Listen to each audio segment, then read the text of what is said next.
Hello friends, welcome to my cozy art channel, or welcome back. If you're new here, my name is Melanie and I am a watercolor and mixed media artist, but I also like to work digitally and Procreate when I am making coloring books or picture books. So about a month ago, I shared one of my dreamscape paintings with you here on YouTube, and I thought it'd be fun to show another one to you today. This one's going to be more of an earthy wonderland, whereas the last one was like a celestial seascape. I actually started filming this one for a reel for Instagram and realized, well, what the heck, I might as well flip the camera and keep filming for a full-length video. So you're seeing the Instagram footage right now, because that was actually the beginning of this painting process. Once we get into the full view, I'll speed things up a bit, and even though it's sped up, it's still a long, chunky video. In real time, this painting took me almost 2 hours, but here it's about 30 minutes. So I highly encourage you to get your supplies or sketchbook out and make some art with me. And if you don't want to listen to me chat and ramble, please feel free to mute me and play your own cozy music. Okay, so we're almost to the full screen footage now, so let's dive into this painting. So for whatever reason, the rest of the sky portion of this painting is not on film, but that's okay. It's the same process I use for the other sections of this painting. I'm a wet on wet painter for the most part, so the sky was painted in that fashion. Lots of putting down water and then tapping in more and more color to build up a nice saturated and colorful sky. Right now I'm actually fixing where the sky bled over into the moon a little bit, which is actually pretty simple to do. You just wet that part of the paper, dab it with a clean paper towel, just keep kind of like scraping away the paint. No big deal if you feel like you've painted over an area you don't want. Now it won't go back to perfectly clean paper, but that's okay. I'm going to put paint back over it anyway. So I thought while I paint, I thought we could chat a bit about where inspiration comes from. Specifically for me, for these little dreamscape paintings. I know it can be hard to source your inspiration sometimes from places that are not Pinterest and social media, and it can be a struggle to come up with what feels like an original idea for a painting without looking to those places. So maybe hearing me chat about how I gather my inspiration will help you think of new ways to gather yours too. First off, just getting outside wherever you are and looking around. I live in the Upper Peninsula of Michigan, which is the far north of Michigan, and basically I'm right next to Canada. So one of the great things about living here in this more secluded and more untouched area of the US is the beautiful landscapes. And more importantly, we get some cool views of the northern lights now and then. Now, when you witness this for the first time, there is no way that you will come out the other end without inspiration and the need to make some artwork. The movement you see in person of this almost ghost-like dance that happens in the sky, mixed with the colors you'll see on your camera screen, is just one big pot of inspiration soup. Is that a thing? No, probably not, but you know what I'm saying. Fun fact. You don't actually see those crazy northern light colors with the naked eye. They show up on your camera. So without a camera, you'll see what appears to be spooky white mist dancing all over the sky. It ebbs and flows and bounces, and it really looks like dancing spirits in the sky. I don't know how to describe it any other way. Next, I'm very inspired by my garden and the natural world. So I gather inspiration by spending time in my floral and veggie garden, and then just taking walks either directly outside my house or in areas near my home like parks, riversides, and waterfalls. The amount of flower and plant photos taking up space on my phone is out of control. I literally keep a folder on my phone called Inspiration for this very purpose. And it's not that you see any flowers or plants specifically in some of these dreamscapes, but you are probably seeing color palettes that get inspired by those plants, or maybe even just simple shapes. For this particular painting, I played with the color wheel instead of using a plant photo. grabbing the color wheel and spinning it to a random starter color, and then going from there is a great way to get inspired and just get started. I decided to start with a slightly warmer pinkish kind of purple, and then to create tons of interest, I chose to work with some greens that were closer to the warmer or more yellow side in order to create really nice contrast. Because purple's complementary color is yellow, so a more yellowish green will really help that sky pop, because this purple and that kind of yellowy green would be kind of opposite each other on the color wheel. Then I used a more bluish green for the more shadowed areas and the foreground bushes so that I had some variation in the hills, which you will see later in this painting.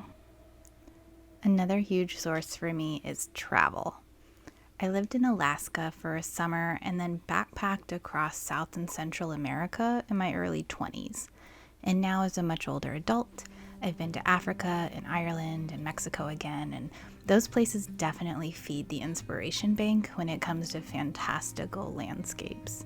Now, I know travel, especially international travel, is not within reach for most, so I would encourage you to try out some virtual field trips through YouTube videos and even just hopping on Google Maps and check out the Google Earth features to explore an area.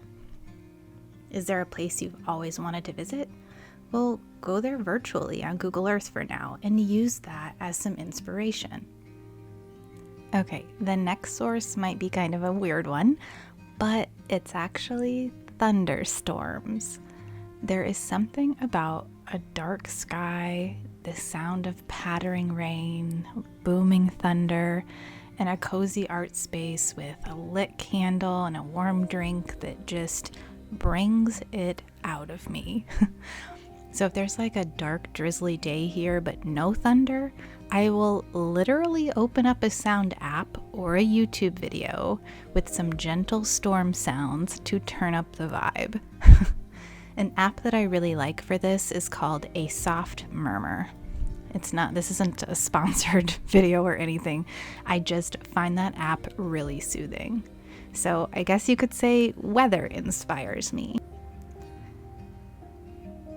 To keep within the weird theme, fragrance also plays a role for me in how and what I paint, I think. There is this one smell that I can occasionally get while out on my walks that is what I would call like a sweet, fresh, green kind of pine-like scent, and I've only been able to smell it in Alaska and occasionally here in the UP. Whenever it hits me here, I stop dead in my tracks and breathe in so deeply until it passes. And my husband thinks I'm a little strange, in a good way, of course, but it's my favorite smell, and I don't know why it's always so fleeting, but it makes me appreciate it even more, I guess. Other smells I really love are petrichor, cedar, pine, oak moss, really mostly earthy scents. And then especially if there's like a hint of something else, like a citrus or a spice thrown in. So I will try to soak up that smell outside whenever possible, but I also surround myself with candles that inspire me and make me want to create when I'm in my art space. There's this company called Flicker Wicks that makes candles based on my favorite books, and a lot of the fragrances are those very smells I just mentioned. They're an incredible company, and I've loved every candle I've gotten from them, and they're very inspirational. I get inspiration from so many other places as well, but the last one I'll mention for now is that I like to read a lot of fantasy, and that tends to get the gears turning in my mind when it comes to creating fantasy landscapes and dreamscapes. The descriptions and the world building that these fantasy authors are weaving into their tales, it really works for me. I imagine a land where fae and dragons might reside. Nerdy, I know. I'm just so not into painting realistically anymore.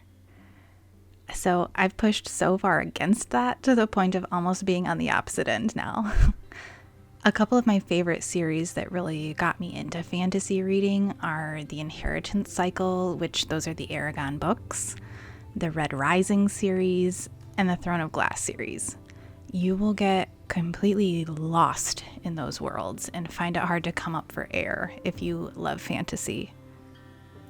So I think if you take the time to really look around you and the things that you enjoy, you'll see that you can gather inspiration from so many places. Take some time to see how a certain thing that you love makes you feel, or look at it and ask yourself, why do I love this thing or this experience? Is it a color, a smell, a shape, a texture, a feeling? Can that thing inspire something for your next painting? Anyway, I would love to hear from you down in the comments on your favorite places to get inspiration. I would also love to hear what kind of arty topics you like to listen to or chat about, because I'd be happy to keep creating more of these chatty paint-alongs if you like them or find them helpful or inspirational. Okay, so I think I'm going to leave you here for just a little bit to sit back, relax, and enjoy the painting process from here. And then a little closer to the end, I'll hop back on and chat a little more. You are going to get a final view of the whole painting at the end, both with and without the washi tape, which is always fun to peel off. That's always like one of my favorite parts, and you get to be a part of that too. So I'll chat back with you in a few minutes.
Alright, so here is the part where I grab what I call a secret weapon.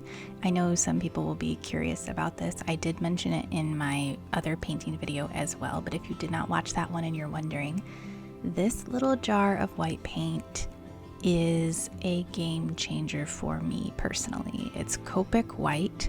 It is a little bit pricey for this jar, but I have been using the same jar for 2 or 3 years now, and I've barely put a dent in it. I use it a little bit strangely. I spray water into it, mix it around, and then use that to paint onto my painting, to paint things like stars and white highlights and to brighten things up. I think it was created for people to paint like the whites of eyes and things like that. This paint is incredible. It has a really good opacity to it. Like it shows up on top of things is what I'm trying to say. It looks great. It makes very sparkly stars. Not that it sparkles, but because it's so white, it pops off of the page, if you know what I'm saying. So this little white is definitely a secret weapon for me. I highly recommend it, and it lasts forever. Also, if you're wondering why I've bounced to putting in the stars and white highlights up in the sky right now, I'm kind of giving those bottom hills some time to dry, and I tend to bounce around in my paintings a lot, and I work on the part that I feel like I need to work on next, if that makes sense to you fellow artists. Sometimes you just know like you need to work on a different area for a little bit, change the mindset, or just it needs to feel more finished in a certain area before you can move on.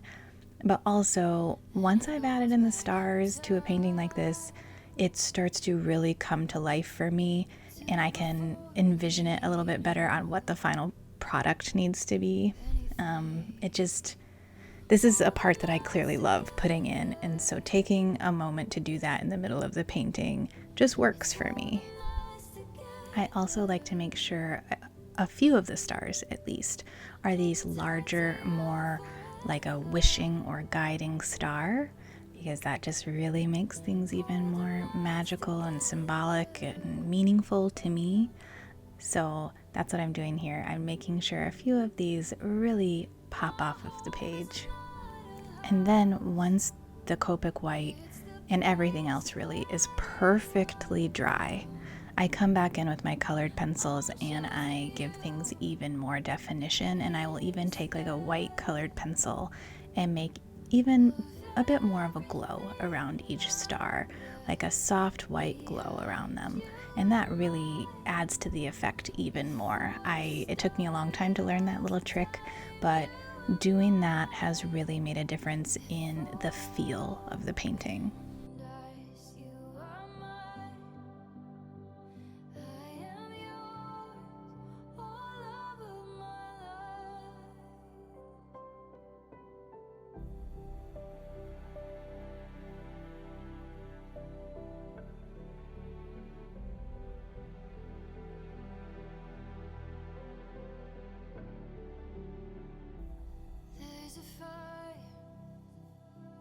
There's a fire burning in my heart, burning from the start of the night I first met you. Tell me you remember. Tell me you remember. I am yours forever. I know you remember.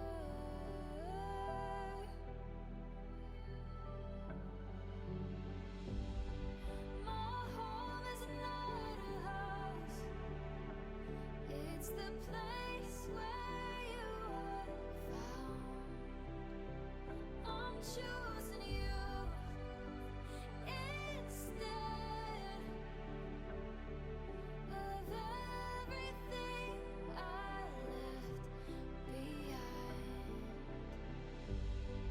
My home is not a house. It's the place where you are found.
This is another part you might have questions about or be curious about.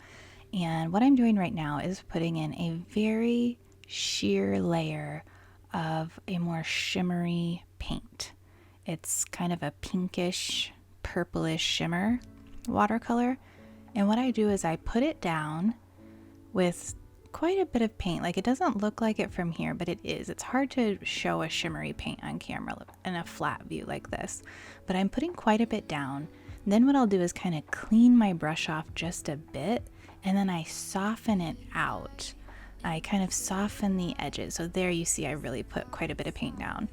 Then I will clean the brush off and really spread that out so that it's kind of tapering off.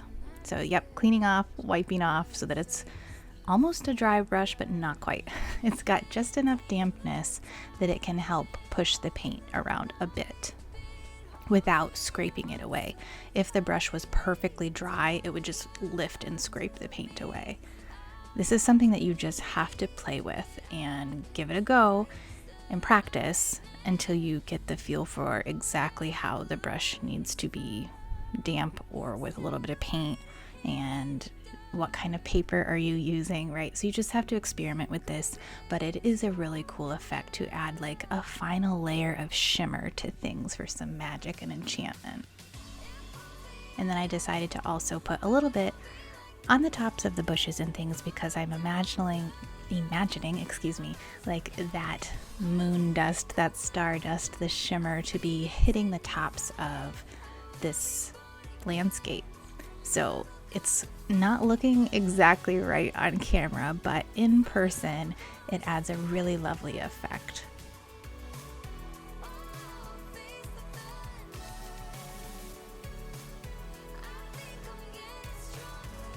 And next you're gonna see me put in some little purple shimmery flowers into these kind of bushes. And these didn't turn out exactly how I was imagining in my head for whatever reason, but I do kind of come back in and make them look a little bit better at the end with some colored pencil by doing the same idea that I do with the stars, where I kind of put that hazy outer glow around them with the white. I do the same thing on these with some purple, and it helps soften them and make them look a little bit better.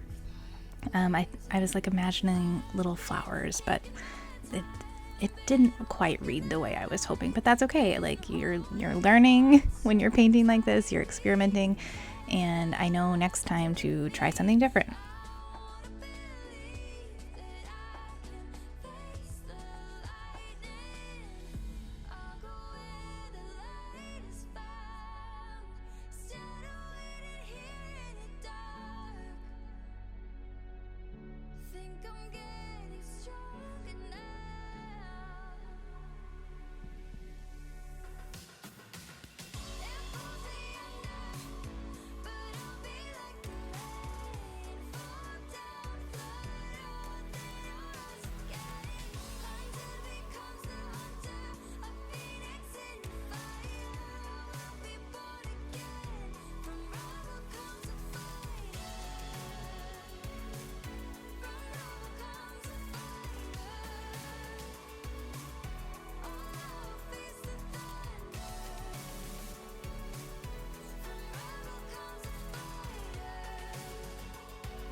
now the dawn may be listening.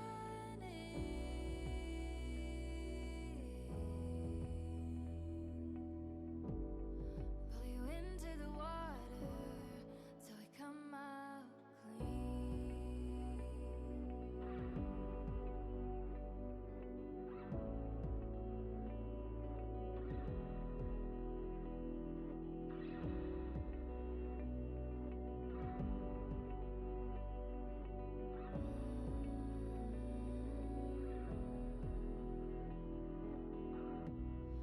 No, we cannot speak about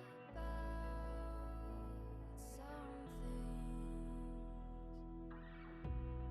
hidden underneath the roots run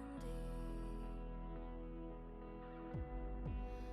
All I ever gave to you, now I know I have to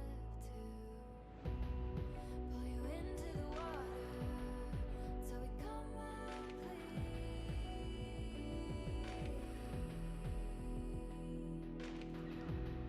Things left in the dark are not what they seem.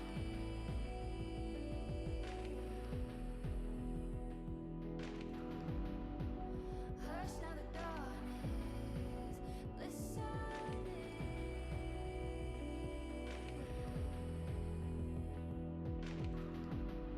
Pull you into the water till we come out clean.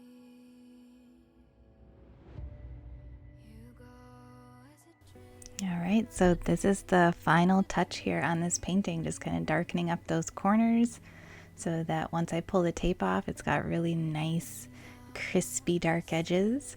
And this little painting is done. So here is a glimpse at it still with the tape on there. I love the texture that the colored pencil gave to those bushes and greenery. That worked really well. And since embracing my mixed media self, my paintings have become so much more playful and strong. And here's the best part, peeling off the tape. You have to tell me, is this also your favorite part of painting? Because it is just so satisfying. And the final piece, and there she is.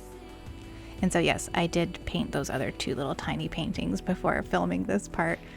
And I did film the mushroom one. If you'd like to see it, you can let me know. I hope you had fun watching me paint that, and if you'd like to see more, leave me a comment below. Thank you so much for watching and being here. I hope to see you again soon.